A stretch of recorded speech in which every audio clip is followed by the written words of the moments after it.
कहा गया है कि परमात्मा की भक्ति को छोड़कर और कोई भी काम ऐसा नहीं जो हमारे काम आएगा।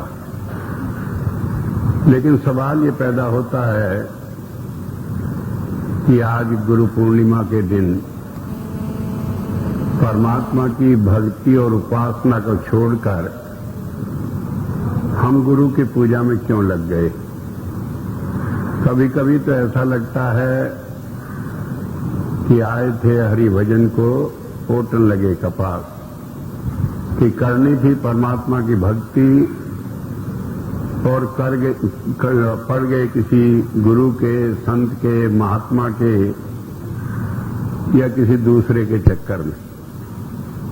लेकिन बात यह समझ लेने की है, कहा गुरु गोविंद दोनों खड़े, किसके लागू पाए, बलिहारी गुरु आपने गोविंद दिया बताए कि अगर मेरे सामने गुरु और परमात्मा दोनों खड़े हों, सहजबाई ने निर्णय किया है तो मैं किसकी पहले वंदना करूंगी, किसकी पूजा करूंगी।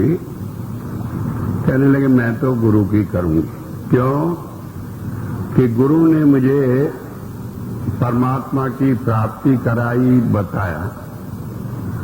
लंबा शब्द है, इसमें आगे कहा कि गुरु परमात्मा हमेशा मेरे अंतर में रहता रहा, लेकिन मैं उसे जान नहीं पाई। जब गुरु की कृपा हुई तो मैंने घर बैठे ही परमात्मा को पा लिया।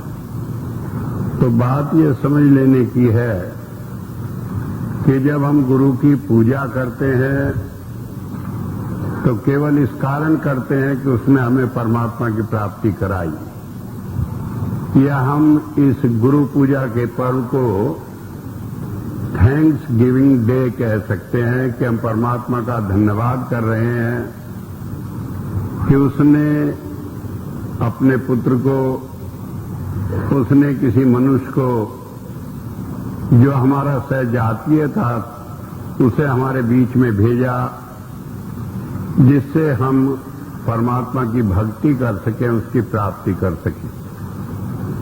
क्या जरूरत है सहजातीय को भेजने की? क्योंकि जब तक मनुष्य को मनुष्य नहीं मिलता तब तक और कोई इसे लाख समझा ले ये परमात्मा की भक्ति कर नहीं समझ सकता और उसकी बात को समझ नहीं सकता। जैसे कि आप सभी जानते हैं कि परमात्मा के 33 रूप हैं, जिसमें 12 प्रकाश के हैं, 11 नाद के हैं, 8 सोम के हैं। इस तरह से ये 31 रूप अशरीरी हैं, जिसमें शरीर नहीं होता, अदृश्य हैं, जिसमें भौतिक चीज कुछ नहीं होती है, वो भी परमात्मा के रूप ही। और एक 32वां रूप संत का है कि परमात्मा मनुष्य के अंदर बैठकर काम करता है। अब इन 31 रूपों में परमात्मा हमें किसी तरह भी अपने गुणों को समझाता रहे, हमारी समझ में नहीं आता। जैसे कि हम जानते हैं कि मान लीजिए हम रात को सोए हैं, घर में कहीं रोशनी दिखाई दे तो हम चौंक उठेंगे, कौन आ गया, कहां से रोशनी आ गई। और अगर वो रोशनी रंग बदले तो उसमें से कोई आवाज होने लगे तो हम पागल हो घबराकर घर से बाहर भाग जाएंगे। ठीक इसी तरह हालत है कि अगर कोई रोशनी आने लगे, कोई आवाज आने लगे कान में। मैंने पहले भी सत्संग में कई बार चर्चा की है।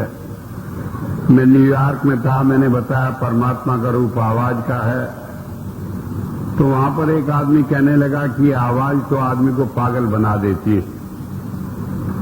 अनेक आदमियों को यहां अमेरिका में आवाज आती है, वो जाकर अस्पतालों में इलाज करा रहे हैं, मेंटल हॉस्पिटल में।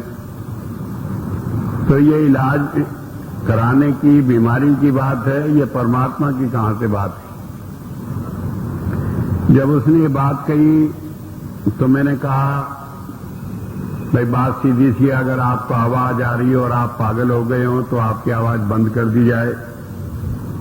और नहीं आ रही हो तो एक बार उसका अनुभव करा दें, देखने आनंद आता है कि पागल होते हैं।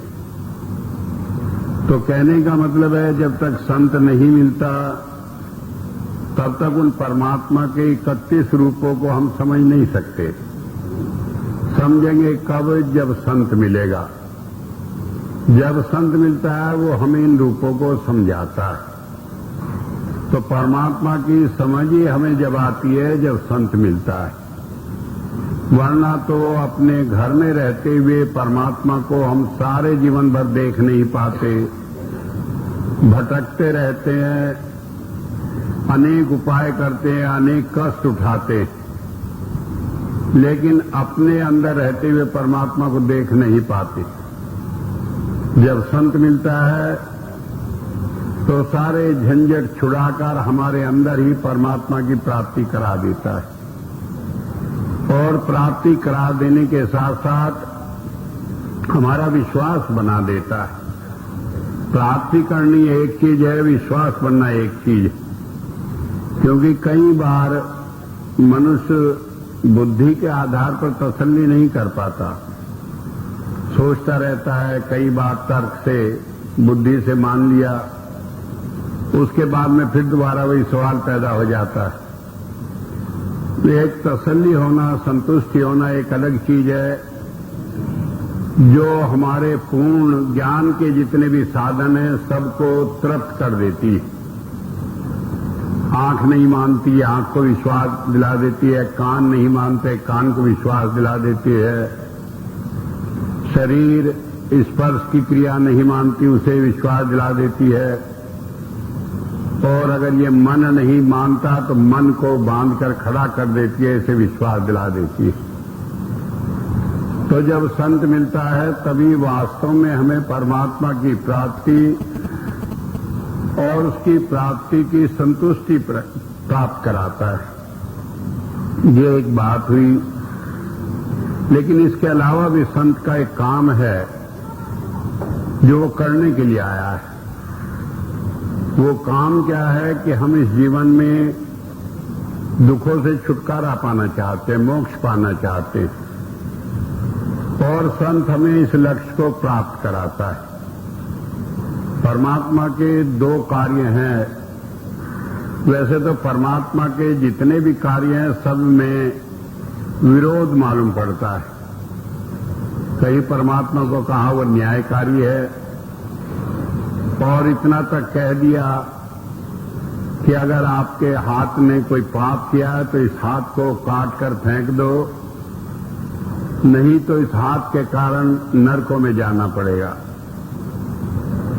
और कहीं कहा वो दयालु है, हम लाख पापी हों, जन्म जन्मांतर के पाप हमारे ऊपर चढ़े पड़े हों, वाल्मीकि समान हों जो डाकू ही नहीं बल्कि हत्यारा भी था, लोगों को मार भी दिया करता था, और क्षण मात्र में उसे संत बना दिया। तो इन सारी बातों में बड़ा विरोध मालूम पड़ता है। लेकिन विरोध होते हुए भी एक सत्य है।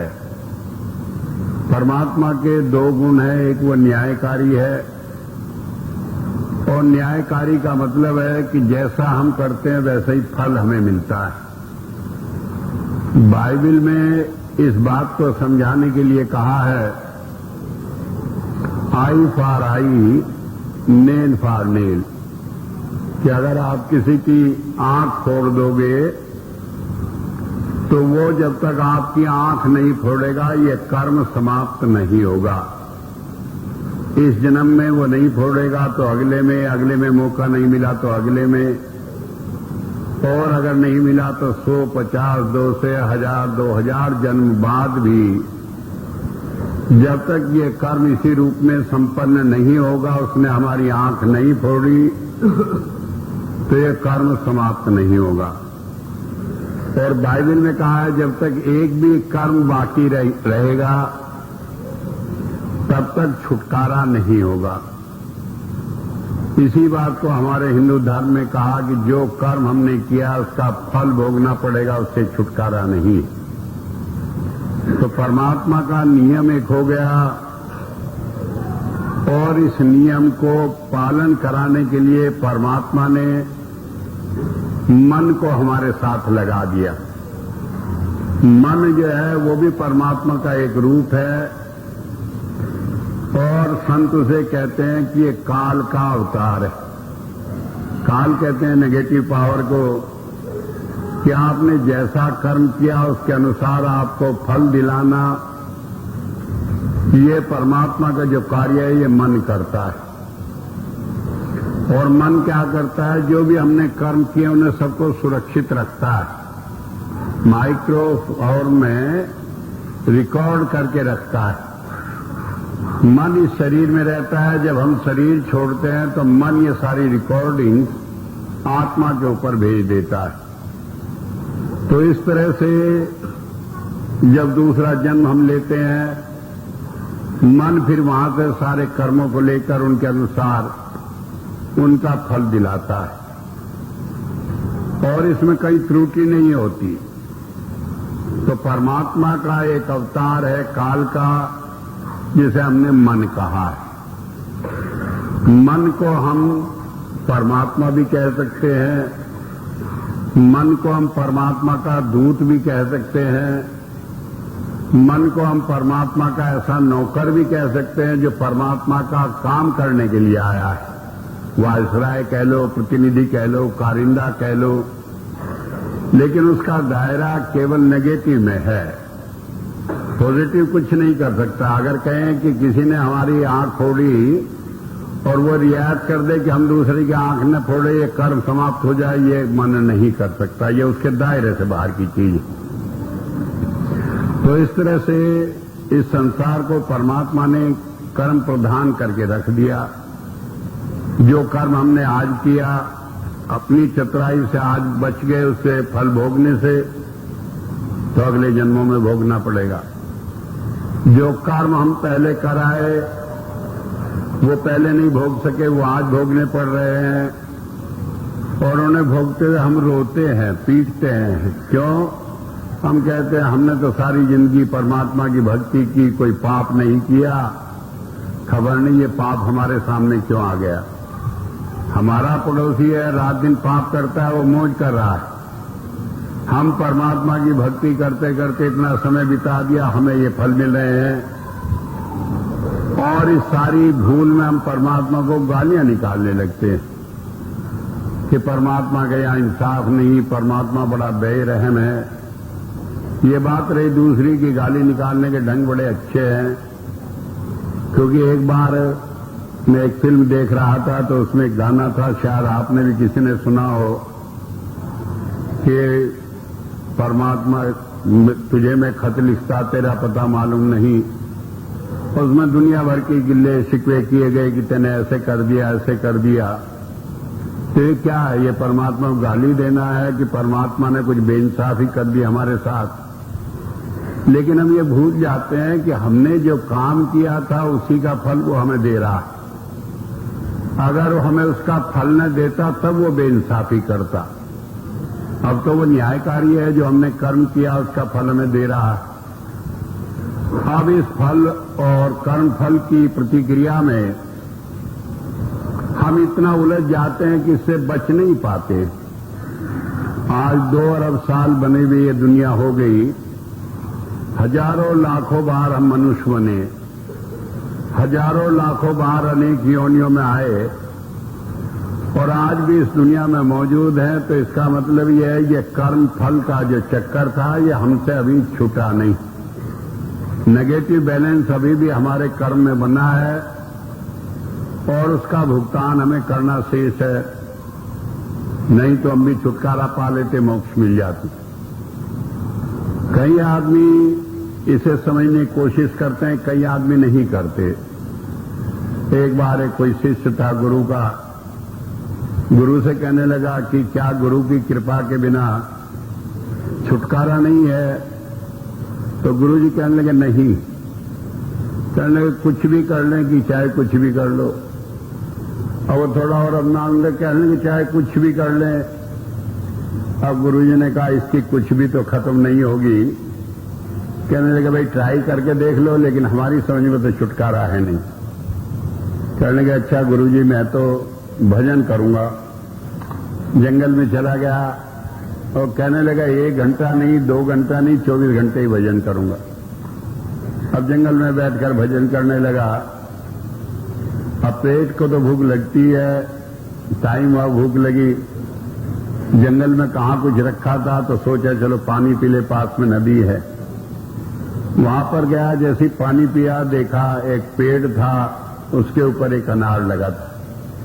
कहने लगे जंगल में अनार लगा है, किसी ने बोया नहीं, कुछ नहीं।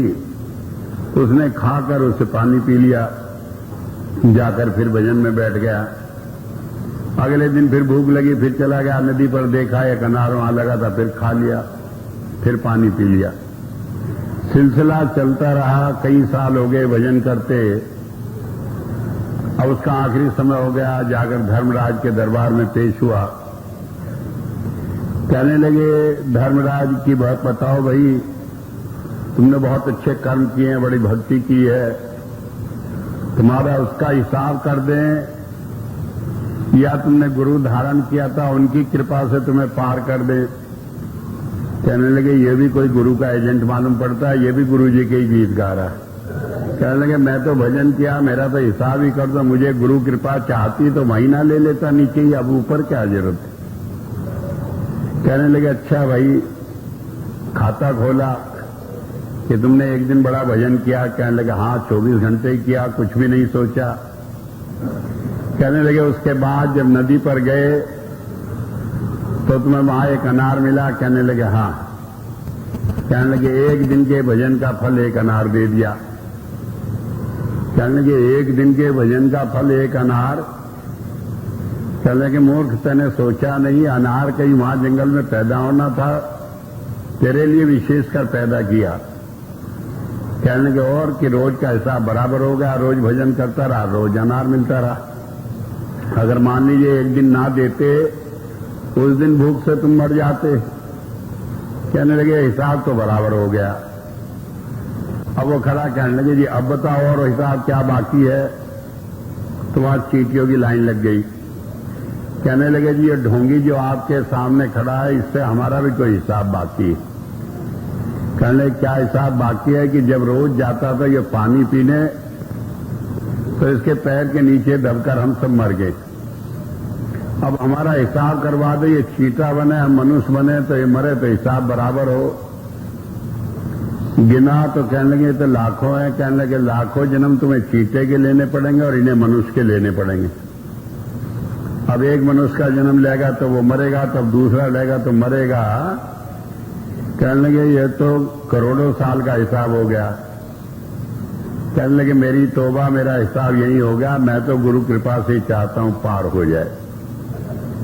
तुम्हें बता रहा था कि नेगेटिव के चक्कर में ये सारे कर्म आते हैं जो हम करते हैं, और इन कर्म का प्रेरक होता है हमारा मन।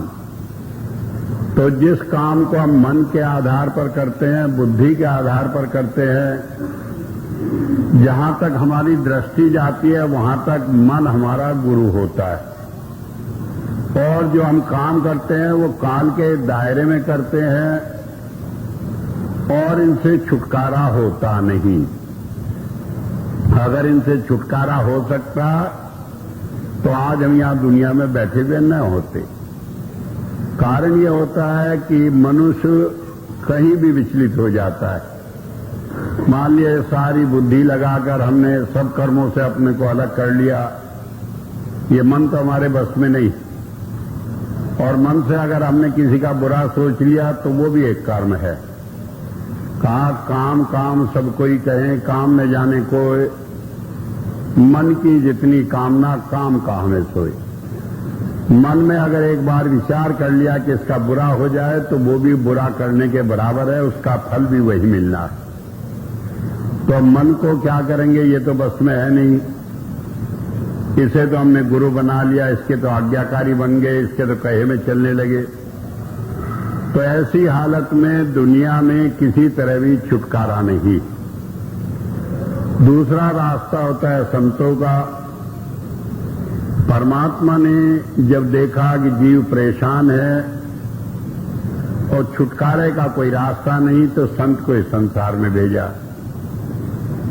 और उसे कहा कि वो परमात्मा का काम करे। बताया बाइबल में इमोस 3:7 में Lord God does nothing except he reveals his secret council to his servants the prophet, कि परमात्मा कुछ करता ही नहीं, वो तो बैठा है अपना आराम से और वो क्या करता है कि अपने भेद को, अपने ज्ञान को संतों में भेज देता है और संत से कहता है तुम ही काम करते रहो। हमारे यहां भी कहा है कि भगवान विष्णु तो क्षीर सागर में आराम कर रहे हैं, लक्ष्मी जी पैर दबा रही हैं, मौज कर रही हैं, उन्हें कुछ दुनिया से लेना देना नहीं, और संतों को कह दिया कि तुम काम करो। बाइबल में संत को कहा कि वो नौकर है परमात्मा का, हम कहते हैं कारिंदा है, या दूसरे रूप में हम कहने लगे वो परमात्मा का अवतार है, परमात्मा उसी रूप में बैठकर उसके अंदर काम करता है। तो एक बात समझ लेने की है, मन भी परमात्मा का ही रूप है और संत भी परमात्मा का ही रूप है, लेकिन इनकी ज्यूरिडिक्शन अलग अलग है। मन जो है वो कर्म के क्षेत्र में काम करता है, कर्म का फल देता है, उसके बाहर उसकी कोई ताकत नहीं। संत परमात्मा की इच्छा में रहता है, परमात्मा के आदेश से काम करता है, उसका अपना कुछ नहीं चलता। कहने को तो वो सब कुछ करता है, लेकिन करता है परमात्मा की इच्छा से। जैसे आपने देखा होगा कठपुतली होती है, वो नाचती है, सारे काम करती है, लेकिन जब ऊपर से कोई तार हिलाता है तभी सारे काम करती है। तो संत सारे काम करता है, और संतों ने कभी कभी इसे खोलकर भी बयान कर दिया, पीछे पीछे हर फिरे कैद कबीर कबीर, कि परमात्मा तो पीछे पीछे फिरता है कि कबीर साहब बताओ क्या काम है जो मैं कर दूं तुम्हारे लिए। एक किस्म से ऐसा कह दिया कि वो पीछे नौकर की तरह फिरता है कि कुछ काम बताओ मैं करूं। वेद में भी आया है कि परमात्मा जो है वो संत का कारिंदा है, नौकर है, क्योंकि उसने सारे काम उसे सौंप रखे हैं। तो सारे काम जो संत करता है वो परमात्मा के ही करता है, और परमात्मा की जिम्मेदारी है, इसलिए उसे देखना है कि सारे काम ठीक हों। तो इस तरह से वो भी परमात्मा का काम करने के लिए आया है, लेकिन इसका दायरा जो होता है ये दयाल का होता है कि जीव जो दुखी है उन्हें निकालने का काम करेगा, लेकिन वो परमात्मा के नियम का वो भी उल्लंघन नहीं करता। जो कर्म फल है वो भी भोगने पड़ते हैं, उससे छुटकारा नहीं। लेकिन तरीका क्या है कि जैसे मान लीजिए हमें कर्म फल भोगना, हमारा एक्सीडेंट होना, तो एक्सीडेंट में कर्म फल क्या है कि कहीं एक्सीडेंट हमारा हो, खून निकले, कष्ट हो, तकलीफ हो, ये तो उसमें कर्म फल है। अब इसी काम को वो क्या करता है, स्वप्न में करा दे, एक्सीडेंट भी हमारा हो जाता है, खून भी निकलता है, बिस्तरा मालूम पड़ता है सारे ही खून से भर गया, कष्ट भी होता है, चिल्लाते भी हैं। अगर कहीं ऐसा मालूम पड़े कि मरने हालत है तो देखते हैं सारे रिश्तेदार स्वप्न में बैठकर रोआ पीटी भी शुरू कर देते हैं। तो काम तो सारे हो गए, लेकिन जब स्वप्न से बाहर निकले तो बिल्कुल ठीक है, तो क्षण मात्र में ही वो सारा कर्म भुगता दिया। तो जब संत दया करता है तो ये नहीं कि उस कर्म के नियम को बदल देता है, लेकिन कर्म के फल को एक दूसरे ढंग से हमें प्राप्त करा देता है। फिर दूसरे बहुत सारे कर्म होता है जो नाद के द्वारा भस्म कर देता है। कर्म तो रहते हैं लेकिन उनके अंदर बांधने की शक्ति नहीं रहती। जैसे रस्सी हो, आप उसमें आग लगा दें तो वो जल जाती है, तो मालूम तो पड़ती है रस्सी है, लेकिन छू दें तो राख हो जाती है। ठीक इसी तरह ये सारे कर्म नाद के द्वारा दग्ध कर देता है। तो अगर हम ये कहें कि संत परमात्मा के नियम से बाहर चलता है, नहीं चलता। अगर हम कहें कि संत परमात्मा से अलग अपनी कोई हस्ती बनाकर चलता है, तो नहीं चलता।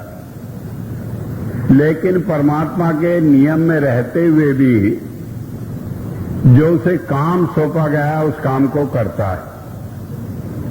तो जब हम कहते हैं कि संत परमात्मा का रूप है, तो वो परमात्मा का रूप है, परमात्मा के सब काम करने को सक्षम है। लेकिन हम यूं नहीं भूल जाए कि वो परमात्मा नहीं है, डेलीगेटेड पावर्स हैं, उसे ताकत मिली है जब तक परमात्मा ने दे रखी है। कब तक दे रखी है? ईसा मसीह ने कहा, I am the light of the world till I am in the world, कि जब तक मैं भेजा गया हूं इस दुनिया में तब तक मैं मार्गदर्शन करता हूं संसार का। जब वो नहीं रहता, वो चला जाता है, तो उसकी तस्वीर के आगे आप मत्था टेकें तो वो नहीं कुछ कर सकता। तो बात ये समझ लेने की कि संसार में जब भी महापुरुष आए वो परमात्मा का साकार रूप रहे, परमात्मा ही रहे, चलता फिरता परमात्मा पृथ्वी पर मनुष्य रूप में, या परमात्मा को अगर किसी रूप में हम जानना चाहें तो केवल संत के रूप में जान सकते हैं। अगर हम परमात्मा के किसी गुण का वर्णन करें, कोई ले लें आप, तो सिवाय संत के दूसरी तरह हम उस गुण को जान नहीं सकते।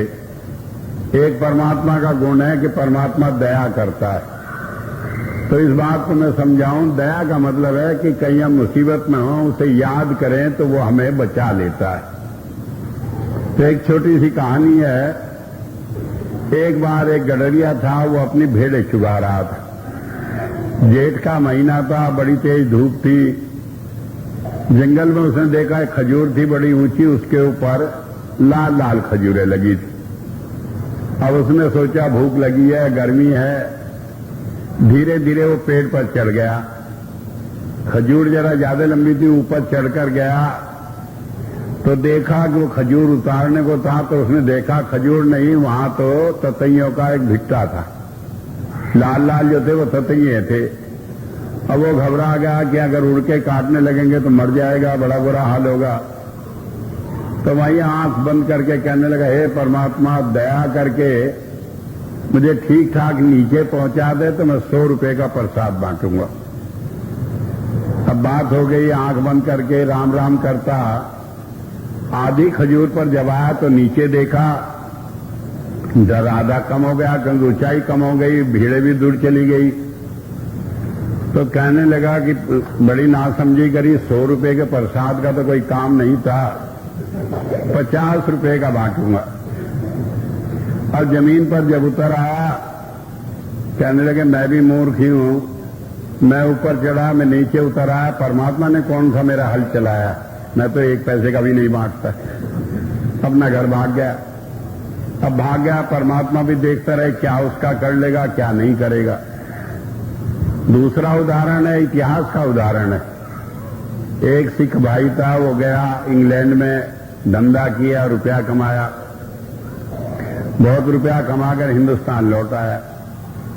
तो उन दिनों पानी के जहाज होते थे, हवाई जहाज नहीं होते थे। जब रास्ते में आया, आधे रास्ते तो तूफान आ गया। कप्तान ने कहा, देखो भाई तूफान आ गया और बड़ा खतरनाक तूफान है, हो सके ये सारा जहाज ही डूब जाए। तो ऐसे में जो जिसका इष्ट है वो अपना प्रार्थना करो कि किसी तरह जहाज बच जाए। अब कहने को तो कोई कुछ हो, लेकिन सिख का इष्ट तो एक गुरु ही है। उसने भी अपने गुरु से पुकार की कि गुरु साहब जरा मदद कर देना, ये जहाज बच जाए। और कहने लगे मैं 100 असरफी आपको भेंटा चढ़ाऊंगा। अपने मन में ही बात करी। घंटा 2 घंटे बाद तूफान रुक गया। कप्तान कहने लगा ठीक हो गया मामला। आया, बंबई में उतरा, उसे याद था अपना वायदा कि 100 असरफी चढ़ानी है बेटा। अगर पूछा भाई गुरु साहब कहाँ है आजकल, क्या प्रोग्राम है, कहने लगे भाई गुरु साहब तो चोला छोड़ गए। कहने लगे फिर, कि एक बात बता के गए हैं कि बाबा बकाले, कि बकाले में जो है वहां संत होगा, अगला गुरु साहब वहां होंगे। और वो सीधा बकाले पहुंचा। पूछा गुरु, कहने लगे गुरुओं की कुछ कमियां है, यहां तो लाइन की लाइन लगी पड़ी है। कहने क्या मतलब कि बहुत सारे गुरु हैं यहां तो। क्यों, जब पता लग गया बकाले जिसे गुरु बनना था वही जाकर वहां एक कोठरी ले ली किराए पे, वही बैठ गया अपना दुकान लगाकर। अब वो भी बढ़िया आदमी था। तो इस तरह से बताया कि वो एक कर्म के अनुसार कर्म होए सतगुरु मिलाए। जब हमारा भाग होता है तभी संत मिलता है। रामचरितमानस में भी कहा, अब मोह भाव रो सन्मंता, बिन हरि कृपा मिले नहीं संता। तो जब हमारा भाग होता है तब वो मिलता है। तो इसलिए वेद ने कहा कि वो परमात्मा का रूप है, लेकिन किसके लिए? जिसके भाग में लिखा हुआ आता, धुर्मस्तक लिखा पाया, जिसके भाग में लिखा है वही उसकी शरण में जाता है, वही स्वीकार करता है, वही कहना मानता है, वही नाम लेता है। न हमारे हाथ में नाम लेना होता है, न उसके हाथ में देना होता है। ये तो निमित्त मात्र बनाए हुए। तो कहा कि वो परमात्मा का रूप है। लेकिन कई आदमी कहते हैं, अरे हम तो कई बार गए, हमें कुछ मिला नहीं। और कई बार कहते हैं कि हमें तो घर बैठे बुला लिया। तो ये क्या होता है? ये हमारे कर्म का फल होता है। कर्म का फल हमें मिलना है। इस कर्म फल में एक जगह रुकावट हो जाती है। उस कर्म फल को काट कर वो दया कर देता है। अगर हम इस मन के चंगुल से छूटकर उसके ध्यान में लग जाए कि कहने लगे कि ये काम होना है, कहने लगे देखो आज सत्संग रख लिया, दुकान खुलने का दिन है, नहीं जाने कितनी बिक्री हो, सुबह का है, आज गुरु पूर्णिमा है, लोग कितना सामान खरीद के ले जाएंगे। और अगर यहाँ एक बार सोच लें, कहने लगे जो हमारे भाग में लिखा है वो मिलना है, उसे कौन टाल देगा कि हम तो जाएंगे गुरु दर्शन को। तो यहाँ कर्म के ऊपर पैर रखा जाता है, दब जाता है कर्म, और गुरु कृपा प्रधान हो जाती है। तो अगर हम इस कर्म के फल से छूटना चाहते हैं तो हमें इस मन के ऊपर अपना पांव रखना पड़ेगा। और जब हम ये पांव रख लेते हैं तो फिर हमें वो परमात्मा का रूप अपने आप मालूम पड़ने लगता है। जब हम केवल उसका इम्तिहान लेने जाते हैं, लोग कसौटी लेकर जाते हैं, कहने लगे हमारा ये काम हो जाए तो ये होगा। मैं मानता हूं कि भाई हमारी बुद्धि ऐसी है, लेकिन हालत ये होता है एक बार एक काम हो जाए फिर सिलसिला शुरू हो जाता है, फिर वो खत्म नहीं होता कभी। अगर एक बार ये हो जाए, चलो भाई हमने एक बार टेस्ट कर लिया कि गुरु है, संत है, कृपा हो गई, आगे भूल जाए तो फिर काम हो जाता है। लेकिन अब हम नहीं सोचते तो फिर हम उसी चक्कर में पड़े रहते हैं, मन को ही आगे करके रखते हैं। तो वेद में इस बात को बड़ा समझाकर कहा है कि वो हमारा व्यक्तिगत मामला है, वो हमारे लिए है तो परमात्मा का रूप। हम दूसरों के दृष्टिकोण से नहीं देखें, अपने अनुभव से देखें, उससे लाभ उठाएं। और ये मन जहां जहां रुकावट खड़ा करता है तो इसे दबा कर रखें। जब इतना सब काम करते तो क्या होता है? नाव याति परिसय स्वस्थ है। परिसय का मतलब परि माने सम्यक रूप से, सह माने मौजूद, हमारे सामने जो वो है कि जो देहधारी संत हमारे सामने मौजूद है, वो क्या करता है? नाव याति, कि वो हमारे लिए नाव लगा देता है। इस भवसागर को पार करने के लिए नाव लगा देता है। वो नाव क्या है? वो नाम की नाव है। इस सारी दुनिया के झंझटों से पार करने के लिए वो हमें नाम दे देता है। अब नाम क्या है और नाव क्या है? मान लीजिए आप कहीं समुद्र में तैर रहे हो, तो वहां जल ठंडा होगा तो उससे दिक्कत होगी, नमकीन होगा तो उससे खुजली लगेगी शरीर में, उसमें लहर उठेंगी तो उससे ऊंचे नीचे में परेशानी होगी, कोई जानवर आ जाए मुंह खोलकर लपक ले तो तमामी जीवन ही चला जाएगा। तो ये सारी परेशानियां। लेकिन नाव में आप बैठ जाते हैं, ना तो जल ठंडा लगा, न लहरें इतनी परेशान करती, न और कोई खतरा। तो ठीक इसी तरह भवसागर में जितनी भी कठिनाई है, इन सब से पार उतारने को वो नाम हमें देता है। नाम के 3 रूप हैं, एक प्रकाश का, एक नाद का, एक सोम का। प्रकाश से देकर हमारा अंधकार मिटाता है, जहां जहां आवश्यकता होती है हमारा मार्गदर्शन करता है। नाद से वो हमें भटकने से बचा लेता है, हमारे मन को रोक लेता है। हमारे यहाँ हिंदू धर्म में कई बार हमने देखा होगा, एक तस्वीर टंगी रहती है घरों में कि भगवान कृष्ण 1000 फनों वाले सांप को नाथ रहे हैं। तो अलंकार है, धर्म पुस्तकों में, चाहे वो बाइबिल हो, चाहे कुरान शरीफ हो, चाहे वेद हो, सब में इस मन को सांप कहा है। तो ये 1000 फनों वाला सांप हमारा मन है। और ये कब मरता है? जब बांसुरी की आवाज हम अंतर में सुनते हैं। तो बताया कि संत उस नाद को सुनाकर हमारे मन को मारता है। आज हम कहते हैं कृष्ण के अंदर एक जादू था। वो जादू क्या था? यही जादू था, दया कर दी, लोग नाद सुनने लगे तो मन उनका बस में आ गया, लोग उसके दीवाने हो गए, पीछे पीछे फिरने लगे। आज हजारों लाखों साल हो गए कृष्ण को, हम उसकी सारी बात भूल कर कहीं गोपियां याद रह गई, कहीं बांसुरी याद रह गई और असली चीज को हम भूल बैठे। तो इसलिए बताया कि वो हमें नाव रूपी नाद की नाव को लगाकर हमें इस भवसागर से पार करा देता है। अब उसमें थोड़े झटके तो लगते हैं, ये नहीं होता कि कुछ नहीं होता, क्योंकि नाव में भी आप बैठेंगे, जब लहरें ऊपर नीचे होंगी, कई दफे पटके जाएंगी, कई दफे उल्टी हो जाती है, जब पानी के जहाज में चलते हैं उन्हें भी, लेकिन जो कष्ट होना था उससे वो बहुत कम होता है। और कम होता है, इस बात की क्या पहचान है? वेद कहता है स्वस्थ है, कि वो आखिर में हमारा कल्याण करता है। उन सारी चीजों के बाद में हमारा कल्याण का रास्ता प्रशस्त कर देता है, हमें भलाई के रास्ते पर ले जाता है। अब भलाई क्या है, ये बात सोचने की है। भलाई इसी बात में है कि हम परमात्मा के साथ हमारा प्यार जुड़े, दुनिया में हम फंसे न रहे। अब कहिए तो बड़ा आसान काम है, घर बार छोड़कर चले, महात्मा जी बन जाए, सिर घुटा ले, बन गए, छोड़ दिया सारी दुनिया। तो ये ऐसे नहीं छूटती, क्योंकि ये दुनिया हमारे शरीर से नहीं, हमारे मन से बंधी है। जब हमारा मन इसमें जाने लगता है तो रात दिन इसी का ख्याल आता है। जब मन इससे हट जाता है तो हम दुनिया में रहे तो दुनिया में फंसे हुए नहीं होते। तो ये हमारे मन को बस में करता है, तभी ये दुनिया हमसे छूटती है।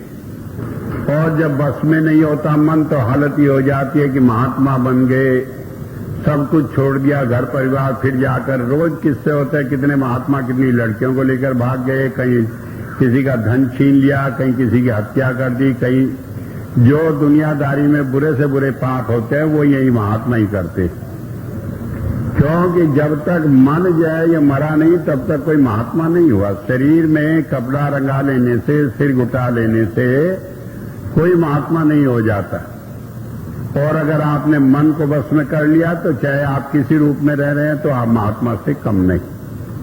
तो इसलिए बताया कि जब संत मिलता है वो हमें वो नाव लगाकर हमें इस संसार से, भवसागर से पार करा देता है, हमारे कल्याण का रास्ता खोल देता है। आगे बताया है अपने सो सुचत अज्ञम।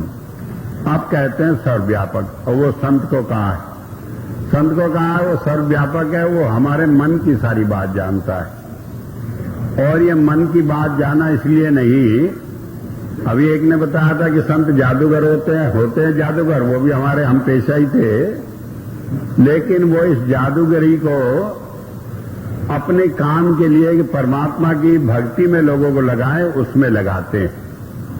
इसमें कोई दो राय नहीं, संत सारी बात जानते हैं जो हमारे मन में होता है, लेकिन केवल उसी बात का उपयोग करते हैं जो परमात्मा की भक्ति में सहायक हों। बाकी और सारी चीजों को छूते नहीं, और कोई बात उनसे छिपी नहीं होती। हम अपने मन से चाहे जितना सोच लें, ऐसा कुछ नहीं होता जो संत से छिपाओ। कई बार हम अपने मन से, बुद्धि से, चतुराई से कोशिश करते हैं उन्हें धोखा देने की, लेकिन बाद में हम ही धोखा खाकर रह जाते हैं। तो हुआ ये, जब बताया कि वो सर्वव्यापक है तो उसका उपयोग क्या करता है? वो जानता है हमारे मन की क्या हालत है, वो जानता है कहाँ हमें कोई सहायता पहुंचाकर हमारी मदद करके वो परमात्मा की भक्ति में लगा देगा। कहाँ वो जानता है कि ये चीज मिल जाने से हम लालची बन जाएंगे और उल्टे रास्ते पर चलेंगे। तो जैसा ठीक समझता है वैसा वो करता हुआ हमारे को पापों से छुड़ा लेता है। ये पाप से छुड़ाना क्या है? पाप की एक ही परिभाषा है कि जो चीज हमें परमात्मा से दूर कर दे वो पाप। जो चीज हमारे अंदर परमात्मा का प्यार पैदा कर दे, उसकी याद आए, मन करे हम परमात्मा की भक्ति में रहे, वो पुण्य है। तो वो हमारे अंदर क्या पैदा करता है कि सारी चीजों की जो इच्छाएं भरी पड़ी हैं, इन्हें निकालकर एक परमात्मा की इच्छा पैदा करता है। हम तो मतलबी आदमी हैं, सोचते हैं हमारा एक काम बन जाए तो ढंग निकालता है कि भाई परमात्मा की याद करो, उससे ये काम भी बन जाएगा। ये काम तो बन जाएगा लेकिन परमात्मा के निमित्त बनेगा। तो इस तरह से कहीं किसी रूप में जहां हमारी बुद्धि उसके साथ मेल खाती है, उसी तरह से करके वो हमारे मन को परमात्मा की तरफ लगा देता है और इस तरह पापों से हमें छुड़ा लेता है। तो वेद ने कहा कि वो सर्वव्यापक है, इसका प्रदर्शन वो दुनिया में नहीं करता फिरता, क्योंकि कई बार हम देखते हैं वो भुलावा भी करता। हम गए, कहीं रास्ते में एक्सीडेंट हो गया, चोट लग गई, पट्टी बांधे है, ऊपर से जाकर पैर छुए, कहने के भाई ठीक ठाक आए। कोई पूछे आप सर्वव्यापक है तो ठीक आए, अभी तो हाथ पैर तुड़वा कर आए, कहां से ठीक ठाक आए? तो क्यों करता है कि हमारा ख्याल ये न बना रहे कि वो सर्वव्यापक है। क्योंकि अगर हमें ये मालूम हो जाए कि आदमी सारी हमारी बात जानता है, हम क्या किए हैं, तो हमारा मन भी नहीं करता मुंह दिखाने के लिए। जो सोचते हैं कई दफे तो हमने उसी के लिए बुरा सोचा है, तो अब किस मुंह से उसके पास जाए। लेकिन वो क्या करता है, भूल भुलावा करे रखता है। ये मन है, उसके उलझन आ जाए, अरे इन्हें कुछ भी मालूम नहीं है, ऐसे ही कह देते हैं कि संतो सब जानने वाले। और जहां इस भलावे में पढ़कर हम दूर हो जाते हैं, वहां फिर वो जचा देता है किसी बात। तो इसलिए बताया कि सर्वव्यापकता के गुण से वो हमारे मन के साथ रहकर हमें पाप से दूर करता है। तो वेद का मंत्र था जिसमें बताया कि संत आता है और वो परमात्मा के सब गुणों को अपने व्यवहार से, अपने आचरण से, अपनी दया मेहर से दुनिया में प्रकट करता है। वो हमें नाव समान इस संसार से सारे कष्टों से पार करा ले जाता है और सारे पापों से छुटकारा दिला देता है।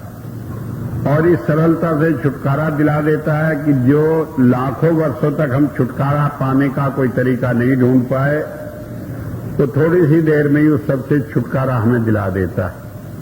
इस तरह से बताया कि वो हमें परमात्मा की भक्ति के मार्ग पर लगाता है, इसलिए हम उसके एहसानमंद हैं, इसलिए हम उसका शुक्राना करते हैं, इसीलिए हम उसकी पूजा करते हुए भी हम केवल शुक्राना करते हैं, पूजा केवल परमात्मा की करते हैं, परमात्मा की प्राप्ति के लिए हम उसकी वंदना करते हैं। तो एक बात ये समझ लेने की है, संत सिवाय परमात्मा की भक्ति के हमें किसी और काम पर न लगाते हैं, न हमें कहीं उलझने देते हैं। अगर हम मन से कहीं उलझ जाए तो हमें निकाल लेते हैं उस सारे झंझटों से और धीरे धीरे इस रास्ते पर चलाकर हमें परमात्मा की प्राप्ति कराकर, मोक्ष प्राप्त करा के जीवन के लक्ष्य को प्राप्त कराते हैं।